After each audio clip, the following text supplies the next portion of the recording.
But what I wanted to do was really just go through a little bit about the background of InfoSight and support in general here at Nimble, and then give you a quick demo walkthrough of InfoSight portal that our customers use and our resellers use.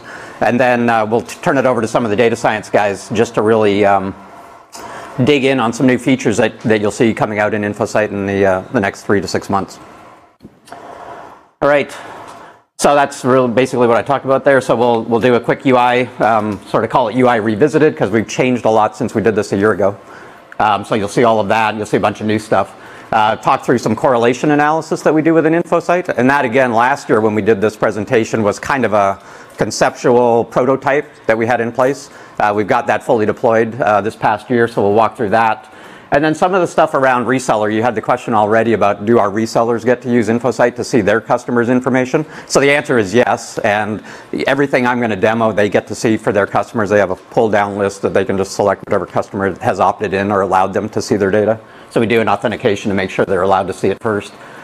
And then we'll get into some new stuff that we're working on in a sizing tool that, again, is especially relevant for our sales force and for the resellers' sales force. And this is for pre-sales sizing. So we'll do a quick demo of that.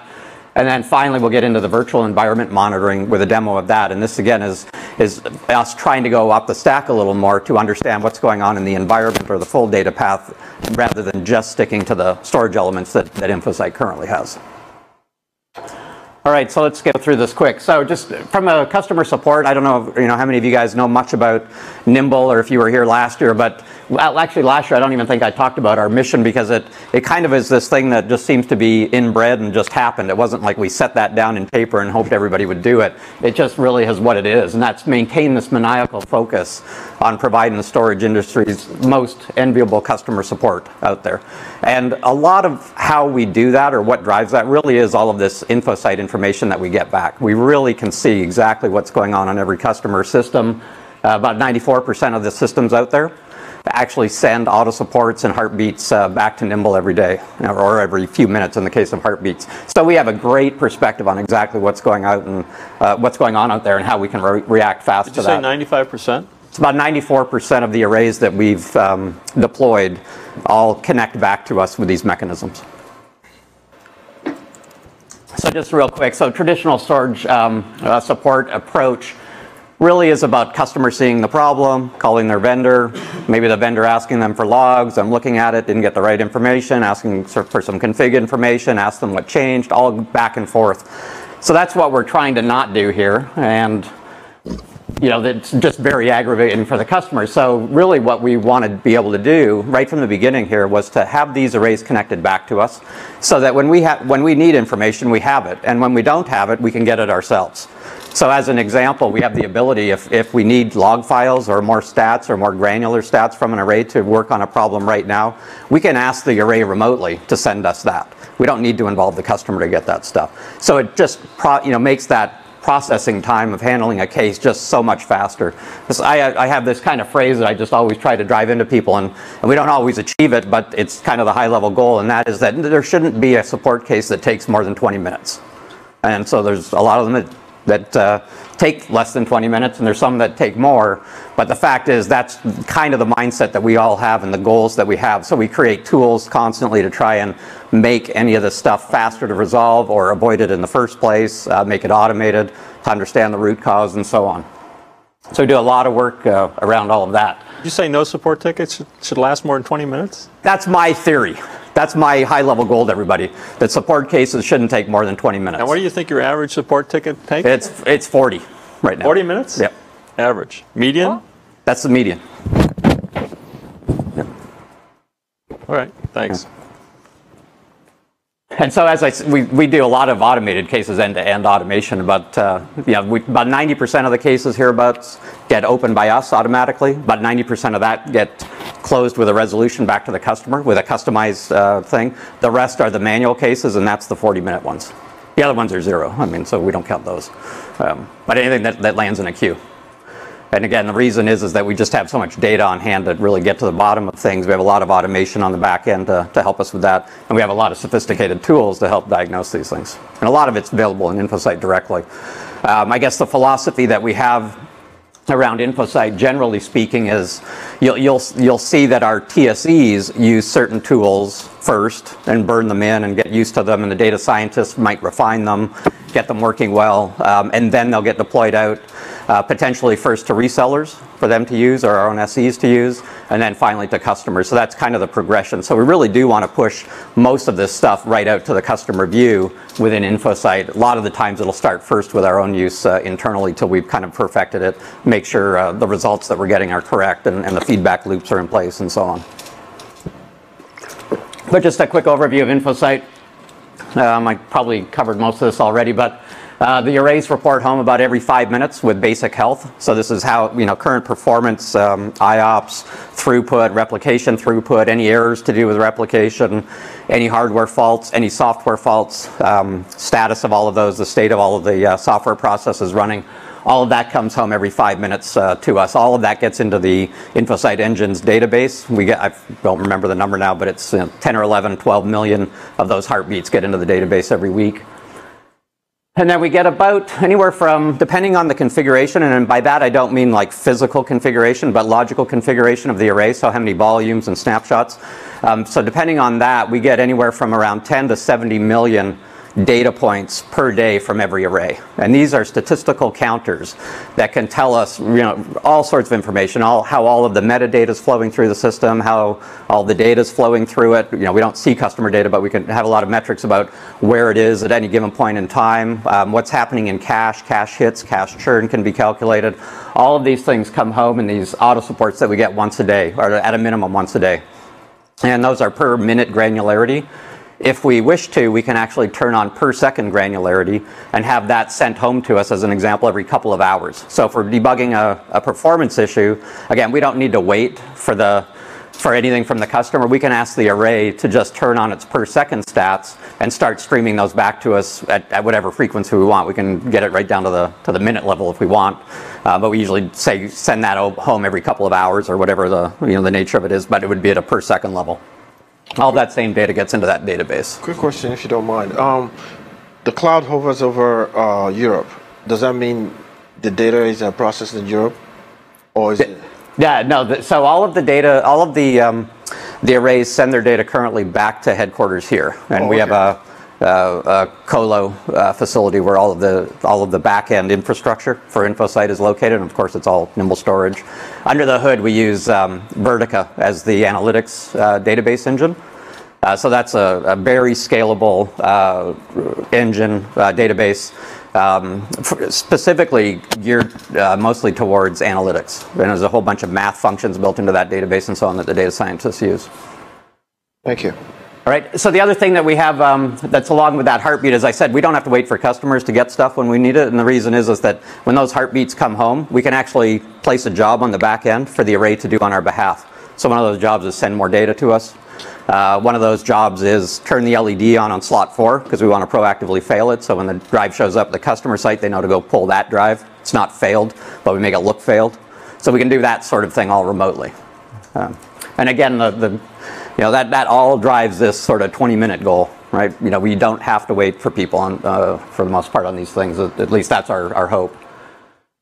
All right. So let me just zip through. We already covered this. So I'll do a quick UI demo if you wish, if you guys are okay with that. Some of the things I sort of wrote down here to draw your attention to were some of the more recent features that I'll cover. So the first one here, blacklist safeguards and the dynamic software update paths.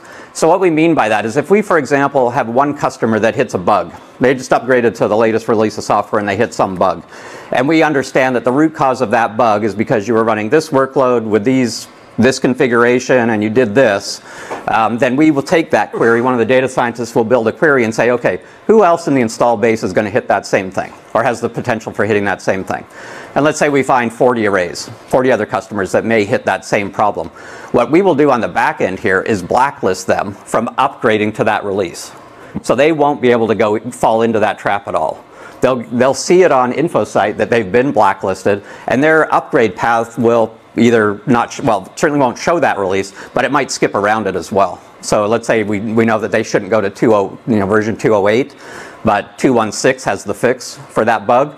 they're on 1.4.11 right now, so that normally the progression that they could go would be 1.4.11 to 2.0 to 2.1.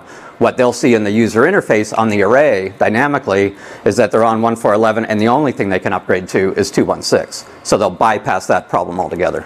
So it's not really automatic upgrading, but you're actually giving an automatic path to what they need to go. We give what we hope are very assured paths to upgrade to that won't cause any issues. Yeah. Yep. And that are relevant for that particular customer. So every customer potentially could see a different update path. I mean, that's never that case because there's never that many to go to with that many problems. What's the current release in the field?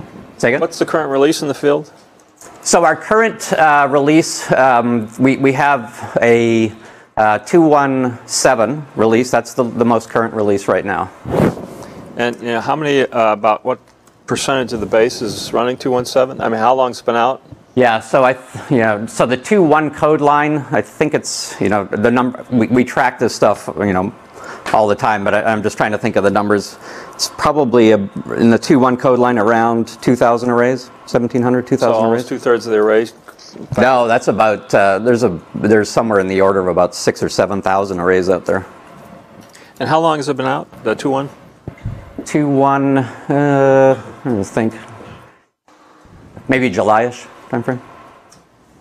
We have pretty good uptake. It's actually one of the stats I probably mentioned last year, and it still holds true from a GA perspective. So when we have a release that it has reached our GA metrics criteria for availability and penetration and all this kind of stuff, that 60% of our arrays out there update to that release in their business prime time hours. So 9 to 5, Monday to Friday, local time. What? Really? It's unbelievable. And it's been like that since day one. I always thought that would taper down as we get into the more, rigid, large customer enterprise, very regimented style of doing, any change management. But it hasn't moved a bit. It's always right around the 60-61% still today, which is just a huge testament to the upgrades path. For major upgrades during business hours? Yeah. Oh, it's only software. Software's the key. It is the key. It's an extremely reliable update process. Are they all running it in labs or something? It's a good point. We don't have a lot of them. I mean, I really know of, personally, probably 5 customers that do, that, are very maniacal in that sense. But the majority are not. They're production arrays. I mean, all the others are. It's an unbelievable stat. But again, it's a testament to the process. It's really, from the user perspective, it's 2 clicks, download, update. One of the things and it's non-disruptive. So one of the things that's always frightened me, not a lot frightens me in the data center, but upgrading storage always did. I know. Yeah. That's the one thing where I was like, God, I hope this goes well. Anything else I can fix. This is just going to be a nightmare if it goes bad. And if something were to go wrong during the update process, you just basically you get one controller that's updated and one not, and the one that's not still serving data, and that's that, and you fix something. But it's rare. I mean, you get it's not disruptive. You get that stat from InfoSight. From InfoSight, we can see exactly when that update starts. When the controllers are failing over, when it's done, and that's that. And we know the time of day. I mean, all that. I'm not kidding here. I'd be looking to see if your system is broken. Because 60 is too high? Yes. What would be broken about it, though? You mean the measurement of it, our queries, or the system? I can't believe that customers shout me down if I'm wrong. Your customers would be that trusting to allow you to upgrade the code. We're not doing it. They're doing it. I understand. Your customers are that trusting of your code upgrade process that they would allow this to happen prime time. Maybe they do it over lunch. It doesn't matter how good it is. Yeah, but lunch here and lunch, I'm kidding. 2 time zones, it's 2 different ways. Yeah, that's the data's there. All these are local times that we see all this going on. I need some salt to take with that. Do your developers use the InfoSight to improve the product in some way? Yeah. They aware what is happening, new feature that would be helpful. Yeah, so we do that a lot. So I guess the main constituents of users of InfoSight are the customers, the support engineers, and engineering and product marketing or product management. Probably product management even more, but engineering constantly. I mean, when one of these issues comes up that I described where we blacklist somebody, that sort of thing gets into engineering, and that analysis across the install base is driven and worked on and in conjunction with engineering. We meet with engineering every week on all sorts of things. For example, right now we do analytics on latencies across the install base to understand how is everybody doing in the aggregate. And are there blocks of latencies that we don't like that are happening out there, and why are those happening, and what is it that we can do in the product to change those? So we actually drive a lot of around the caching algorithms and so on because we understand what's going on. So, do you have a time of day distribution chart of any kind? Like are the upgrades. Are they all at 455? Or I don't have it off the top of my head, but that's exactly what we looked looked at. at. White paper in this discussion. That's interesting. Someplace. Yeah. So how often do you come out with a GA release? Like once every 6 months or something like that? And the dot releases are how often? Yeah. So the dot releases that you're calling that's the maintenance release. Yeah. That's about every 6 weeks. Okay. Yeah. And then we have major release. So that's one dot, 2 dot. Those are major releases. Those are about every 12 to 18 months. Minor releases, so 2.1 to 2.2 is call it every 4 to 6 or 8 months kind of time frame. I'm sorry, major releases were about every 12 to 18 months. And then, back down to about 6 months-ish for a minor release, which would be 2.1 versus 2.2. And then maintenance every 6 weeks-ish. Who generally owns a Nimble array in an organization? You're going to tell me it's the Windows and the VMware guys, aren't you? And that's why they click and upgrade in the middle of the day. When you say own, versus IT guys, as in, are they generally owned and managed by a storage team or by a virtualization team? Oh, I think generally storage. I mean, for most, it depends on the size of the customer, I think. Very small customers probably don't have different networking, storage, virtual teams, but mid to large customers, ones that I've dealt with before in our environment, like the big guys that have 20, 30 arrays, those would be absolutely the storage teams. Now, I like the idea of blacklisting. the whole upgrade path is pretty intriguing, quite frankly. Basically, on a per dot or maintenance release basis, what percentage of your customers are you seeing being blacklisted for one reason or another? Oh, That's a good question. It's tiny. Small percent, I'd say. I don't know, 1 or 2% maybe, or something like that. And what sort of issues, like incompatible firmware with this release, or UI issues? No, the only reason we'd ever blacklist anybody is more. There's a couple. So there actually is a UI issue right now where things can restart. So one of our releases, for example, had a thing where if your array name was the same as the serial number of all things on the array, that your UI could restart and get in a loop. So we blacklisted. I don't even know what it was. Maybe 16, 20 customers on that. Then we blacklisted a bunch of new. Shipments, because we want to make sure that when they do the install first, that they're not, they don't set it up that way first, and then they come off the blacklist automatically. So the blacklist automation, we have blacklist automation where we can say that that runs daily. That says maybe we got 10 reasons we might blacklist somebody. They all have a query to identify which systems, and then every day we check their auto supports to see if they fall into the query. If they do, they get blacklisted. If they don't, they get unblacklisted. So then when you come out with a fix for that, then it's all based on releases. So we say this reason for blacklisting applies to which releases. So when we come out with a new release, then that blacklist wouldn't apply anymore if it had the fix. So will you push the fix out automatically if somebody is a candidate to be blacklisted? We don't push these down to the array or anything of that nature, but we do notify them. So they would get a notification that says that this bug is fixed for them. It really is remarkable that people would trust it. I mean, I totally understand Nigel's salt comment. I mean, in my whole IT career, there's only one company I ever trusted to install updates like that, and that was Data General back in the 90s. And so if you guys have the kind of QA and customer trust that Data General had, wow. It really is a trust thing. I mean, I think we've just earned that trust over the years because of having this. Most all of this stuff has been in place since day one. So I'm going to go through this pretty quick because I think we're really running low on time, maybe for my section, and I want to get to the guys who got all the cool stuff going. Say again?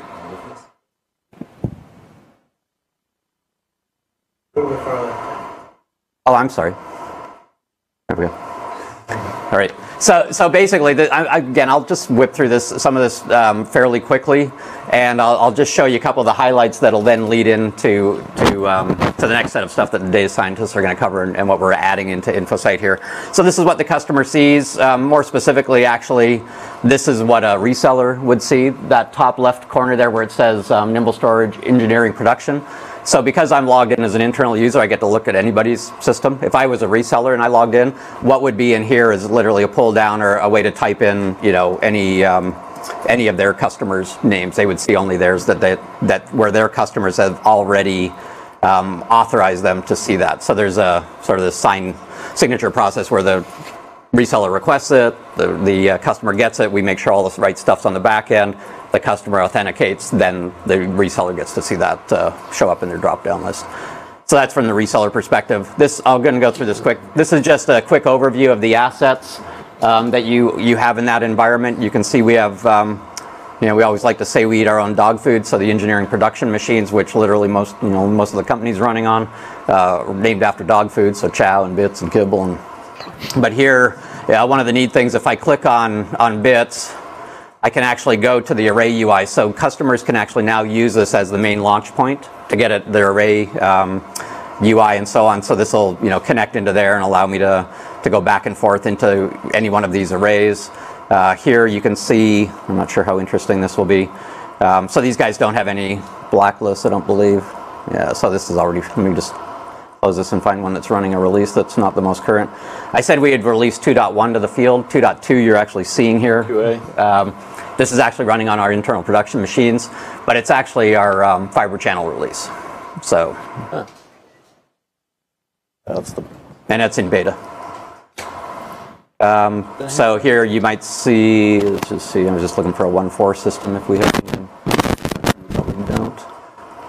Oh, there's one. Okay, so if I click on 1.4, for example, here you'll see that he's actually blacklisted from 2.16. But you can go to 2.17, and in a future upcoming release of InfoSight, it'll tell them the blacklist reason and how to get out of the blacklist, so they can go resolve this themselves. And that's the other paths that are there, like the full other paths that they may have gone to. The one at the top was what we recommend. This would have been another path if they wanted to, but it's showing up in red because it's blacklisted, so they're not allowed to go there. Just real quick then, back on some of the other tabs.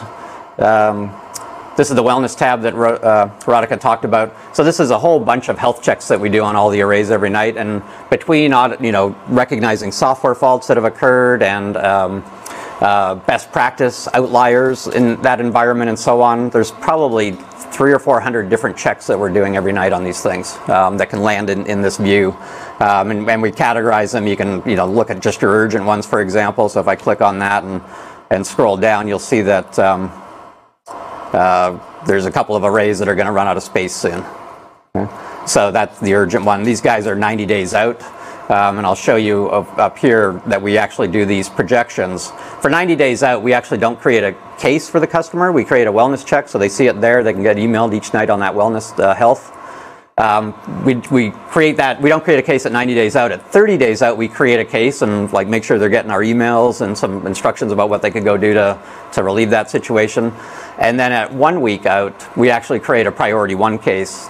Support engineers calling that customer, and the reason is that we don't want that array to get above some high level threshold of capacity utilization, because at that point, up in the mid 90% utilization, you could start impacting performance, because we're going to start backing off or slowing down writes potentially. So we don't ever want to get them into that state. So we do open a P1 case when we know they're getting close to that. And this is the capacity charts that they can go look at to look at projections. First time on a Mac. Oh, and you're doing this is going into the whole InfoSight database and extracting, doing a query effectively? Is that? Oh, what did I just do? Oh, no. All right, logged out. Sorry, guys. Yeah, so that is. It's going to the database, doing a query, and pulling up that data for that. So it's not like a specific canned report that's run every day or something like that? There is baking done for some of these in advance, yeah. Because some of these things take data that we look back for some number of weeks to do the projections on. Right. So yeah, some of them are there, but that data that you're looking at, that view, gets extracted out of the database, but it might be pre-baked data in some cases. So you can see here we're projecting, this is that one we were looking at. So you can see that he's projected to run out of space, somewhere out here, or at least above the threshold. And there's like these error bars to indicate how confident we are in it, and that can be based on, maybe you just added a bunch of new data, so we're not sure that that's going to be your pattern. So we put larger error bars in there. Start two. So then the last one I'm just going to talk about real quick, and this is something that's new since the last time we talked a year ago. And that's the correlation analysis internally. We were using that for quite a while and then released it to customers and to resellers and so on. So this is basically just a performance chart that's showing both cache and CPU. And this is cache utilization, so how much of your cache is being used. And ultimately what we're trying to do here is keep you in green. If you're in green, you're getting outstanding cache hit rates, like up in the 90s, 95% cache hit rates, and therefore very low latencies. If we start getting into orange or red, we think there's something that we could go do either in your environment and the way you got things configured, or maybe you really are just running low on cache, like you've just kept adding more and more workloads. What were the software flags there? I mean, is that an indicator? Oh, that's when you did upgrades. And if you did that's when you did software updates, you would see a hardware flag there if you did hardware upgrades. So if you changed out the controller, added more flash, added an all-flash shelf, you would see those show up on that timeline as well. So, and the reason for that is it's more sort of interesting when you're talking about hardware, because we may have recommended, because you were in red in cache, recommended you do a cache upgrade. Those are non-disruptive. You pull out your SSDs one at a time, you put in the new ones. You should see that turn back to green very soon after that hardware upgrade, and so we put the hardware upgrade flag there, so you can see that that when you put that in, you got the result you wanted. So does that come back to the customer? Is that through the InfoSight when they have to do a hardware upgrade? This here is right now is through InfoSight, so the customer can log in and they'll see exactly what we're seeing here. From a more proactive stance around cache upgrades or hardware CPU upgrades, so controller upgrade, we actually internally create cases for inside sales when we know absolutely unequivocally that the solution here is a cache upgrade. Then inside sales gets that. They call the reseller and say, hey, this customer is getting into the orange area, the red area. They could really withstand a cache upgrade to solve this issue, and we give them all the reasons why, what we've seen, like what their latencies have been doing, what the trend has been looking like from a latency perspective, and they're armed with that information to go talk to the customer. What about like configuration changes, adding LUNs and stuff like that? Yeah, so we don't currently have a view. Like what we'd like to do there is a timeline where you can see config changes, because internally it's very simple for us to do. Yeah. So it's not an issue right now from a support perspective, because we can do it fairly easy. We'd like to make that visible to the customer because, and I'll give you an example. It's the age-old thing, right? The customer says, I didn't change anything, which a lot of times isn't true, or they don't remember they did, or they didn't know that Bob did it, and so on and so forth. So one thing so that would be a valuable view just for their own purpose. So if they see something gone awry, they'll know that somebody did something. And then we'll have, within the product, we have audit logs and so on coming out so that they'll know who did those changes and so on. Can you tell, going back to the cache thing for a minute, can you tell if instead of just a cache problem or not enough cache, they start running workloads that are just cache unfriendly?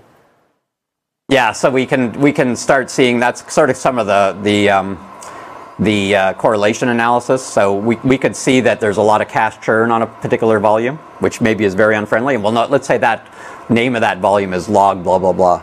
That's very unfriendly to us, because you don't really need to cache the right log, the redo logs, because you don't really redo them much. So we'll see that, and they would know then to just go change that to a non-caching policy. So the question was asked earlier if we set up Oracle in very certain ways.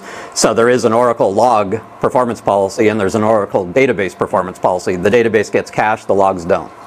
So it's that, and they're optimized for the right block sizes for the application and so on, so that we are optimizing performance and cache utilization. And so that's the sort of thing that you could easily go see on here. So back on the partner side, are you going to get your sales team connect to the partner and then let them handle it with the customer? And they do. Are you going to look at some sort of capacity planning and be ahead of the problem?